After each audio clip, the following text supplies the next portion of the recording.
Hi Jonas, my name is Petros Chrysohos. I'm a professional tennis player. I hope you're doing well. Unfortunately, I don't have a better view for you. This is my room. I'm supposed to be quarantining for 2 weeks since I'm back from Egypt. I played a couple of professional tournaments there, and I don't have a crew because I'm supposed to be isolating myself from everyone else. So I hope this will do for you.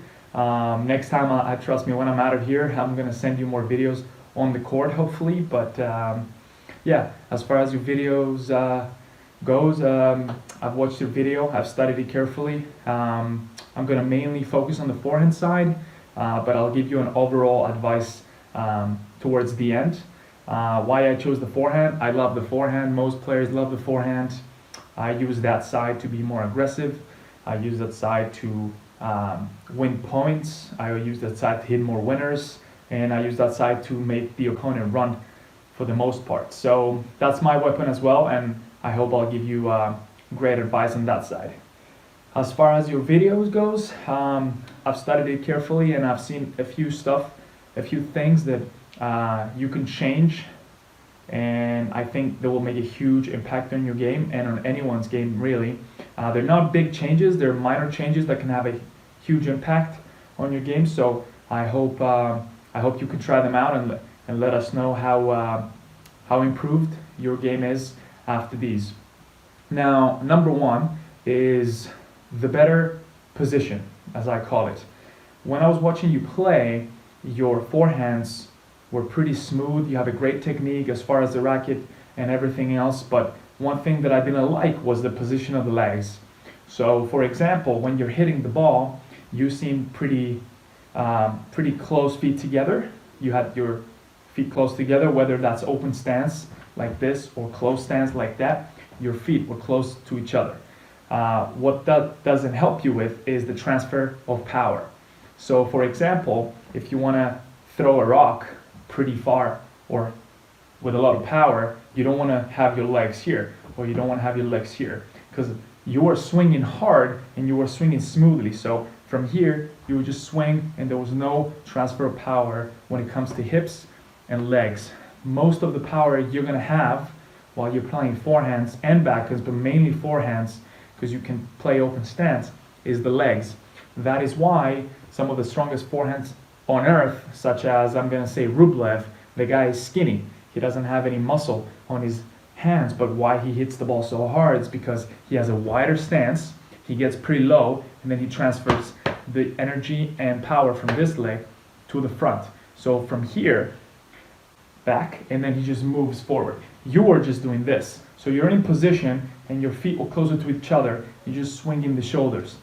What this will do is help you find rhythm. It's going to help you hit a clean ball, but it's not going to help you be aggressive in the long term, because these guys are using their stance. It's a wide stance, and they're getting low, and then they're transferring the power from the back leg to the front leg.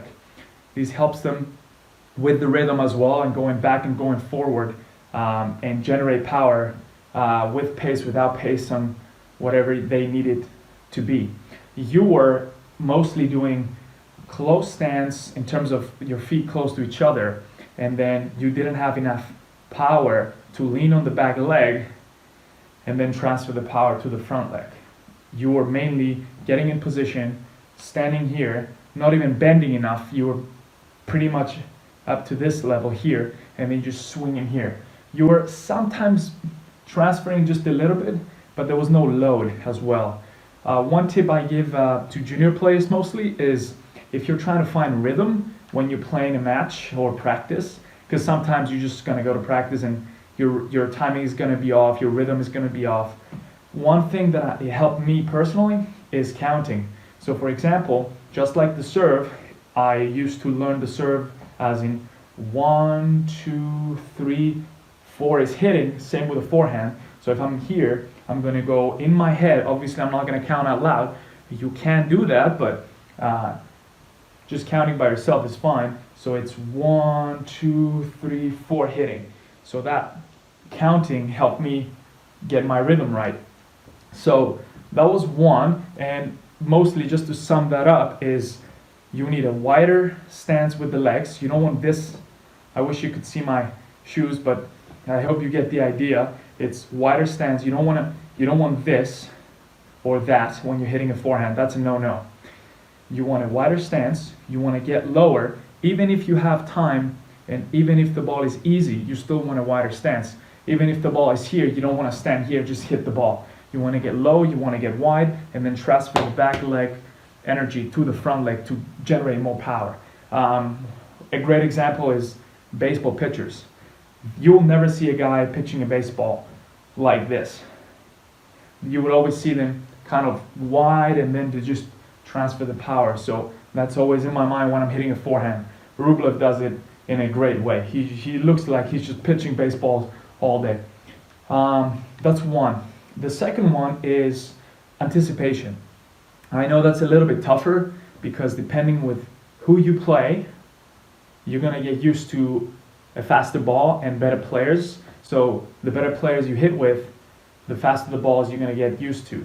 What I mean by that, if you're playing with Rublev practice, you're going to get used to, after a while, you're going to get used to hitting and being ready for faster balls. If you're playing with average players, their balls are going to be slower, so you're going to maybe compensate for an easier ball instead of getting ready and just hitting a tougher ball.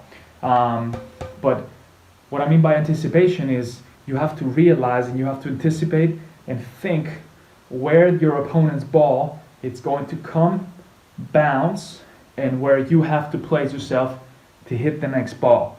That takes practice, that takes matches. It basically takes a while for someone to get used to it. But the easier tip I would say that you can do is the sooner and faster you see the ball and you realize where it's coming, the sooner you can react to it and the sooner you can go to it. A lot of players, just like when I was watching you, you're waiting for the ball to come to you instead of you going to the ball and hit it. What that does is if you're waiting for the ball has to travel in time, and by the time you go to the ball, if you're a little bit late, you're losing time and the ball keeps dropping. If you go there and you're late, the ball would basically be below your waist or shoulder or waist, and what you have to do is if the ball is low, you have to hit it up. If you hit it up, you're giving the opponent more time. So just to sum it all up, if you see the ball coming from the net, the sooner you go to the ball, 1, you're going to hit it faster, 2, you're going to give your opponent less time, and 3, you can hit the ball from a better angle, from a higher spot. So you can, if you're hitting the ball from up here, you have more options on where to place the ball, whether that's cross, angle, down the line, or whatever you want to do. If you let the ball drop, which you did a lot of times in the video, I understand the beginning was just hitting and warming up and practicing, but the sooner you anticipate the ball, the faster you can go to it, the faster you can hit it, you can give less time to the opponent, and you have more options yourself.